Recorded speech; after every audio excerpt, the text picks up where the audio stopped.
जय श्री हरि विष्णु। ओम नमः शिवाय। प्रिय भक्तों, आज बृहस्पतिवार के दिन आप श्रवण करेंगे बृहस्पति देव की बड़ी ही दुर्लभ कथा। इस कथा को श्रवण करने से भक्तों की सभी मनोकामनाएं भगवान बृहस्पति देव की कृपा से पूर्ण हो जाती है। तो आइए बड़े ही श्रद्धा और प्रसन्न मन से इस कथा को श्रवण करते हैं। भारतवर्ष में एक प्रतापी और दानी राजा राज्य करता था। वह नित्य गरीबों और ब्राह्मणों की सहायता करता था। यह बात उसकी रानी को अच्छी नहीं लगती थी। वह न ही गरीबों को दान देती थी और न ही भगवान का पूजन करती थी और राजा को भी दान देने से मना किया करती थी। एक दिन राजा शिकार खेलने वन को गए हुए थे तो रानी महल में अकेली थी। उसी समय बृहस्पति देव साधु वेश में राजा के महल में भिक्षा लेने के लिए गए और भिक्षा मांगी तो रानी ने भिक्षा देने से इनकार कर दिया और कहा, हे साधु महाराज, मैं तो दान पुण्य से तंग आ गई हूँ। मेरा पति सारा धन लुटाते रहते हैं। मेरी इच्छा है कि हमारा धन नष्ट हो जाए, फिर न रहेगा बांस और न बजेगी बांसुरी। साधु ने कहा, देवी तुम तो बड़ी ही विचित्र हो। धन संतान तो सभी चाहते हैं, पुत्र और लक्ष्मी तो पापी के घर भी होने चाहिए। यदि तुम्हारे पास अधिक धन है तो भूखों को भोजन दो, प्यासों के लिए प्याऊ बनवाओ, मुसाफिरों के लिए धर्मशालाएं खुलवाओ। जो निर्धन अपनी कुंवारी कन्याओं का विवाह नहीं कर सकते उनका विवाह करा दो। ऐसे और कई काम हैं जिनके करने से तुम्हारा यश लोक और परलोक में फैलेगा। परंतु रानी पर उपदेश का कोई प्रभाव नहीं पड़ा। वह बोली, महाराज आप मुझे कुछ ना समझाएं। मैं ऐसा धन नहीं चाहती जो हर जगह बांटती फिरूं। साधु ने उत्तर दिया, यदि तुम्हारी ऐसी इच्छा है तो तथास्तु। तुम ऐसा करना कि बृहस्पतिवार को घर लीपकर पीली मिट्टी से अपना सिर धोकर स्नान करना, भट्ठी चढ़ाकर कपड़े धोना। ऐसा करने से तुम्हारा सारा धन नष्ट हो जाएगा। इतना कहकर वह साधु महाराज वहां से अंतर्ध्यान हो गए और साधु के अनुसार कही बातों को पूरा करते हुए रानी को केवल 3 बृहस्पतिवार ही बीते थे कि उसकी समस्त धन संपत्ति नष्ट हो गई। भोजन के लिए राजा का परिवार तरसने लगा। तब एक दिन राजा ने रानी से बोला कि हे रानी, तुम यहीं रहो, मैं दूसरे देश को जाता हूँ, क्योंकि यहाँ पर सभी लोग मुझे जानते हैं, इसलिए मैं कोई छोटा कार्य नहीं कर सकता। ऐसा कहकर राजा परदेश चला गया। वहाँ वह जंगल से लकड़ी काट कर लाता और शहर में बेचता था। इस तरह वह अपना जीवन व्यतीत करने लगा। इधर राजा के परदेश जाते ही रानी और दासी दुखी रहने लगी। एक बार जब रानी और दासी को 7 दिन तक बिना भोजन के रहना पड़ा तो रानी ने अपनी दासी से कहा, हे दासी, पास ही के नगर में मेरी बहन रहती है, वह बड़ी धनवान है। तू उसके पास जा और कुछ लेकर आ ताकि थोड़ा बहुत गुजर बसर हो सके। रानी की दासी बहन के पास गई। उस दिन गुरुवार था और रानी की बहन उस समय बृहस्पतिवार का व्रत कर रही थी। दासी ने रानी की बहन को अपनी रानी का संदेश दिया, लेकिन रानी की बड़ी बहन ने कोई उत्तर नहीं दिया। जब दासी को रानी की बहन से कोई उत्तर नहीं मिला तो वह बहुत दुखी हुई और उसे क्रोध भी आया। दासी ने वापस आकर रानी को सारी बात बता दी। सुनकर रानी ने अपने भाग्य को कोसा। उधर रानी की बहन ने सोचा कि मेरी बहन की दासी आई थी, परंतु मैं उससे कुछ नहीं बोली, इससे वह बहुत दुखी हुई होगी।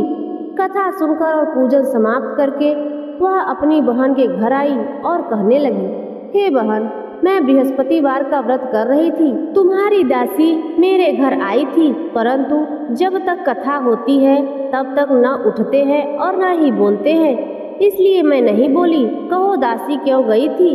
रानी बोली, बहन तुमसे क्या छिपाऊं, हमारे घर में खाने तक को अनाज नहीं था। ऐसा कहते कहते रानी की आंखें भर आई। उसने दासी समेत पिछले 7 दिनों से भूखे रहने तक की बात अपनी बहन को विस्तार पूर्वक सुना दी। रानी की बहन बोली, देखो बहन, भगवान बृहस्पति देव सबकी मनोकामनाओं को पूर्ण करते हैं। देखो शायद तुम्हारे घर में अनाज रखा हो। पहले तो रानी को विश्वास नहीं हुआ, पर बहन के आग्रह करने पर उसने अपनी दासी को अंदर भेजा तो उसे सचमुच अनाज से भरा एक घड़ा मिल गया। यह देखकर दासी को बड़ी हैरानी हुई। दासी रानी से कहने लगी, हे रानी, जब हमको भोजन नहीं मिलता तो हम तो व्रत ही तो करते हैं, इसलिए क्यों न इनसे व्रत और कथा की विधि पूछ ली जाए ताकि हम भी व्रत कर सकें। तब रानी ने अपनी बहन से बृहस्पतिवार के व्रत के बारे में पूछा। उसकी बहन ने बताया, बृहस्पतिवार के व्रत में चने की दाल और मुनक्का से विष्णु भगवान का केले की जड़ में पूजन करें तथा दीपक जलाएं, व्रत कथा सुने और पीला भोजन ही करें। इससे बृहस्पति देव प्रसन्न होते हैं। और व्रत और पूजन विधि बताकर रानी की बहन अपने घर को लौट गई। 7 दिन के बाद जब गुरुवार आया तो रानी और दासी ने व्रत रखा। गुड़साल में जाकर चना और गुड़ लेकर आई, फिर उससे केले की जड़ तथा विष्णु भगवान का पूजन किया। अब पीला भोजन कहाँ से आए, इस बात को लेकर दोनों बहुत दुखी थी, क्योंकि उन्होंने व्रत रखा था, इसलिए बृहस्पति देव उनसे प्रसन्न थे। इसलिए वे एक साधारण व्यक्ति का रूप धारण करके 2 थालों में सुंदर पीला भोजन दासी को दे गए। भोजन पाकर दासी बहुत प्रसन्न हुई और फिर रानी के साथ मिलकर भोजन ग्रहण किया। उसके बाद वे सभी गुरुवार को व्रत और पूजन करने लगी। बृहस्पति भगवान की कृपा से उनके पास फिर से धन संपत्ति आ गई, परंतु रानी फिर से पहले की तरह आलस्य करने लगी। तब दासी बोली, देखो रानी, तुम पहले भी इस प्रकार आलस्य करती थी। तुम्हें धन रखने में कष्ट होता था, इस कारण सभी धन नष्ट हो गया, और अब जब भगवान बृहस्पति देव की कृपा से धन मिला है तो तुम्हें फिर से आलस्य होता है। रानी को समझाते हुए दासी कहती है, बड़ी मुसीबतों के बाद हमने यह धन पाया है, इसलिए हमें दान पुण्य करना चाहिए, भूखे मनुष्यों को भोजन कराना चाहिए और धन को शुभ कार्यों में खर्च करना चाहिए, जिससे तुम्हारे कुल का यश बढ़ेगा, स्वर्ग की प्राप्ति होगी और पितृ प्रसन्न होंगे। दासी की बात मानकर रानी अपना धन शुभ कार्यों में खर्च करने लगी, जिससे पूरे नगर में उसका यश फैलने लगा। उधर एक दिन राजा दुखी होकर जंगल में एक पेड़ के नीचे आसन जमाकर बैठ गया। वह अपनी दशा को याद करके व्याकुल होने लगा। बृहस्पतिवार का दिन था। एकाएक उसने देखा कि निर्जन वन में एक साधु प्रकट हुए हैं। वह साधु वेश में स्वयं बृहस्पति देवता थे। लकड़हारे के सामने आकर बोले, हे लकड़हारे, इस सुनसान जंगल में तू इतना चिंतामग्न क्यों बैठा है? लकड़हारे ने दोनों हाथ जोड़कर प्रणाम किया और उत्तर दिया, महात्मा जी, आप सब कुछ जानते हैं, मैं क्या कहूँ। यह कहकर रोने लगा और साधु को अपनी आत्मकथा सुनाई। महात्मा जी ने कहा, तुम्हारी स्त्री ने बृहस्पतिवार के दिन बृहस्पति भगवान का निरादर किया है, जिसके कारण रुष्ट होकर उन्होंने तुम्हारी यह दशा कर दी है। अब तुम चिंता दूर करके मेरे कहने पर चलो तो तुम्हारे सब कष्ट दूर हो जाएंगे और भगवान पहले से भी अधिक संपत्ति देंगे। तुम बृहस्पतिवार के दिन कथा किया करो। 2 पैसे चने मुनक्का लाकर उसका प्रसाद बनाओ और शुद्ध जल से लोटे में शक्कर मिलाकर अमृत तैयार करो। कथा के पश्चात अपने सारे परिवार और सुनने वाले प्रेमियों में अमृत व प्रसाद को बांटकर खुद भी ग्रहण करो। ऐसा करने से भगवान तुम्हारी सब मनोकामनाएं पूरी करेंगे। साधु के ऐसे वचन सुनकर लकड़हारा बोला, हे प्रभु, मुझे लकड़ी बेचकर इतना पैसा नहीं मिलता जिससे भोजन के उपरांत कुछ बचा सकूं। मैंने रात्रि में अपनी स्त्री को व्याकुल देखा। मेरे पास कुछ भी नहीं है जिससे मैं उसकी खबर मंगा सकूं और फिर मैं बृहस्पति देव की क्या कहानी सुनूं। मुझको तो कुछ भी मालूम नहीं। साधु ने कहा, हे लकड़हारे, तुम किसी बात की चिंता मत करो। बृहस्पतिवार के दिन तुम रोजाना की तरह लकड़ियां लेकर शहर को जाओ। तुमको रोज से दुगना धन प्राप्त होगा, जिससे तुम भली भांति भोजन कर लोगे और बृहस्पति देव की पूजा का सामान भी आ जाएगा। बृहस्पति देव की कथा इस प्रकार है, सुनो। प्राचीन काल में एक ब्राह्मण रहता था। वह बहुत निर्धन था। उसकी कोई संतान नहीं थी। उसकी स्त्री बहुत मैली रहती थी। वह स्नान नहीं करती, किसी देवता का पूजन भी नहीं करती थी। इससे ब्राह्मण देवता बड़े दुखी थे बेचारे। बहुत कुछ कहते किंतु उसका कुछ परिणाम नहीं निकला। भगवान की कृपा से ब्राह्मण की स्त्री ने कन्या रूपी रत्न पैदा हुई। कन्या बड़ी होने पर प्रातः स्नान करके विष्णु भगवान का जाप और बृहस्पतिवार का व्रत करने लगी। अपने पूजन पाठ को समाप्त करके विद्यालय जाती तो अपनी मुट्ठी में जौ भर के ले जाती और पाठशाला के मार्ग में डालती जाती। तब ये जौ स्वर्ण के हो जाते तो लौटते समय उनको बीनकर घर ले आती। एक दिन वह बालिका सूप में उस सोने के जौ को फटक कर साफ कर रही थी तो उसकी माता ने देख लिया और कहा, हे बेटी, सोने के जौ के लिए सोने का सूप भी होना चाहिए। दूसरे दिन बृहस्पतिवार था। इस कन्या ने व्रत रखा और बृहस्पति देव से प्रार्थना करके कहा, मैंने आपकी पूजा सच्चे मन से की है तो मेरे लिए एक सोने का सूप दे दो। बृहस्पति देव ने उसकी प्रार्थना स्वीकार कर ली। रोजाना की तरह वह कन्या जौ फैलाती हुई जाने लगी। जब लौटकर जौ बिन रही थी तो बृहस्पति देव की कृपा से सोने का सूप मिला। उसे वह घर ले आई और उसमें जौ साफ करने लगी, परंतु उसकी माँ का वही ढंग रहा। एक दिन की बात है, वह कन्या सोने के सूप में जौ साफ कर रही थी। उस समय उस शहर का राजपुत्र वहां से होकर निकला। इस कन्या के रूप और कार्य को देखकर मोहित हो गया और अपने घर आकर भोजन और जल त्याग कर उदास होकर लेट गया। राजा को इस बात का पता लगा तो प्रधानमंत्री के साथ उसके पास गए और बोले, हे बेटा, तुम्हें किस बात का कष्ट है? किसी ने तुम्हारा अपमान किया है अथवा और कोई कारण हो सो कहो, मैं वही कार्य करूँगा जिससे तुम्हें प्रसन्नता हो। अपने पिता की राजकुमार ने बातें सुनी तो वह बोला, मुझे आपकी कृपा से किसी बात का दुख नहीं है। किसी ने मेरा अपमान नहीं किया है, परंतु मैं उस लड़की से विवाह करना चाहता हूँ जो सोने के सूप में जौ साफ कर रही थी। यह सुनकर राजा आश्चर्य में पड़ गया और बोला, हे बेटा, इस तरह की कन्या का पता तुम ही लगाओ, मैं उसके साथ तुम्हारा विवाह अवश्य ही करवा दूंगा। राजकुमार ने उस लड़की के घर का पता बताया। तब मंत्री ने उस लड़की के घर गए और ब्राह्मण देवता को भी सभी हाल बताया। ब्राह्मण देवता राजकुमार के साथ अपनी कन्या का विवाह करने के लिए तैयार हो गए तथा विधि विधान के अनुसार ब्राह्मण की कन्या का विवाह राजकुमार के साथ हो गया। कन्या के घर से जाते ही पहले की भांति उस ब्राह्मण देवता के घर में करीबी का निवास हो गया। अब भोजन के लिए अन्न बड़ी मुश्किल से मिलता था। एक दिन दुखी होकर ब्राह्मण देवता अपनी पुत्री के पास गए। बेटी ने पिता की दुखी अवस्था को देखा और अपनी माँ का हाल पूछा। तब ब्राह्मण ने भी सभी हाल कहा। कन्या ने बहुत सा धन देकर अपने पिता को विदा कर दिया। इस तरह ब्राह्मण का कुछ समय सुखपूर्वक व्यतीत हुआ। कुछ दिन के बाद फिर वही हाल हो गया। ब्राह्मण फिर अपनी कन्या के यहाँ गया और सारा हाल कहा तो लड़की बोली, हे पिताजी, आप माताजी को यहाँ ले आओ, मैं उन्हें विधि बता दूंगी जिससे उनकी गरीबी दूर हो जाए। वह ब्राह्मण देवता अपनी स्त्री को साथ लेकर पहुँचे तो अपनी माँ को समझाने लगी कि हे माँ, तुम प्रातःकाल प्रथम स्नान आदि करके विष्णु भगवान का पूजन करो तो सब दरिद्रता दूर हो जाएगी। परंतु उसकी माँ ने एक भी बात नहीं मानी और प्रातःकाल उठकर अपनी पुत्री के बच्चों का जूठन खा लिया। इससे उसकी पुत्री को भी बहुत गुस्सा आया।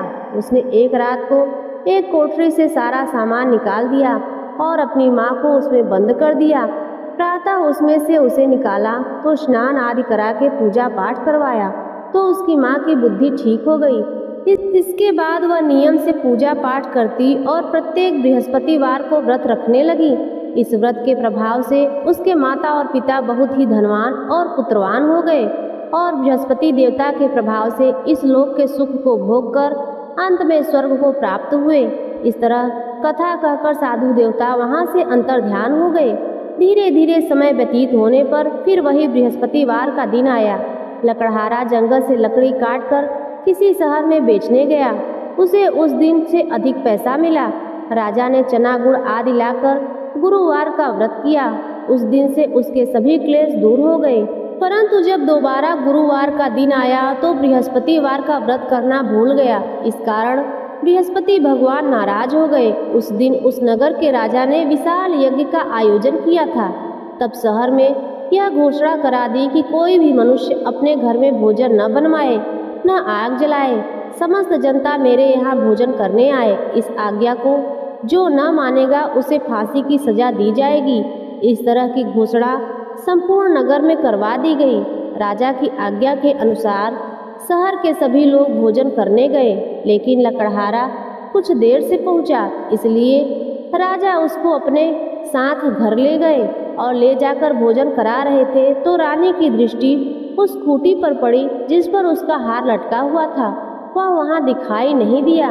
रानी ने निश्चय किया कि यह मेरा हार इस मनुष्य ने चुरा लिया है। उसी समय सिपाहियों को बुलाकर उसको कारागार में डलवा दिया। जब लकड़हारा कारागार में पड़ गया और बहुत दुखी होकर विचार करने लगा कि न जाने कौन से पूर्व जन्म के कर्म से मुझे यह दुख प्राप्त हुआ है, और उसे साधु को याद करने लगा जो कि जंगल में मिला था। उसी समय तत्काल बृहस्पति देव साधु के रूप में प्रकट हुए और उसकी दशा को देखकर कहने लगे, अरे मूर्ख, तूने बृहस्पति देव की कथा नहीं करी, इस कारण तुझे दुख प्राप्त हुआ है। अब चिंता मत कर।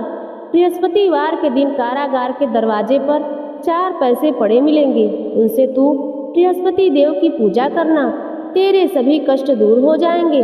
बृहस्पतिवार के दिन उसे 4 पैसे पड़े मिले। लकड़हारे ने कथा कही। उसी रात्रि को बृहस्पति देव ने उस नगर के राजा को स्वप्न में कहा, हे राजा, तुमने जिस आदमी को कारागार में बंद कर दिया है वह निर्दोष है, वह राजा है, उसे छोड़ देना। रानी का हार उसी खूंटी पर लटका है। अगर तू ऐसा नहीं करेगा तो मैं तेरे राज्य को नष्ट कर दूंगा। इस तरह रात्रि के स्वप्न को देखकर राजा प्रातः काल उठा और खूंटी पर हार देखकर लकड़हारे को बुलाकर क्षमा मांगी और लकड़हारे को योग्य सुंदर वस्त्र आभूषण देकर विदा कर दिया। बृहस्पति देव की आज्ञा के अनुसार लकड़हारा अपने नगर को चल दिया। राजा जब अपने नगर के निकट पहुंचा तो उसे बड़ा ही आश्चर्य हुआ। नगर में पहले से भी अधिक बाग, तालाब, कुएं तथा बहुत सी धर्मशाला, मंदिर आदि बन गए थे। राजा ने पूछा, यह किसका बाग और धर्मशाला है? तब नगर के सब लोग कहने लगे, यह सब रानी और बांदी के हैं। तो राजा को आश्चर्य हुआ और गुस्सा भी आया। जब रानी ने यह खबर सुनी कि राजा आ रहे हैं तो उन्होंने दासी से कहा, हे दासी, देख, राजा हमको कितनी बुरी हालत में छोड़ गए थे। हमारी ऐसी हालत देखकर वह लौट न जाए, इसलिए तू दरवाजे पर खड़ी हो जा। आज्ञा के अनुसार दासी दरवाजे पर खड़ी हो गई।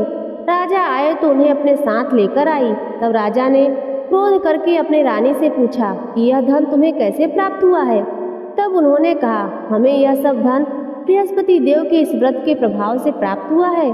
राजा ने निश्चय किया कि 7 रोज बाद तो सभी बृहस्पति देव का पूजन करते हैं, परंतु मैं प्रतिदिन दिन में 3 बार कथा कहूँगा और रोज व्रत किया करूँगा। अब हर समय राजा के दुपट्टे में चने की दाल बंधी रहती और दिन में 3 बार कथा कहते थे।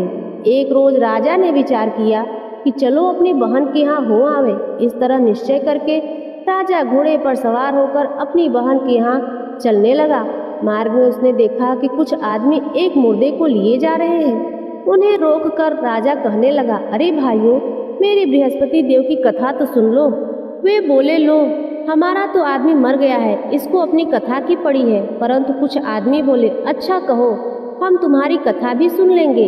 राजा ने दाल निकाली और जब कथा आधी हुई तो मुर्दा हिलने लगा और जब कथा समाप्त हो गई तो राम राम करके मनुष्य उठकर खड़ा हो गया।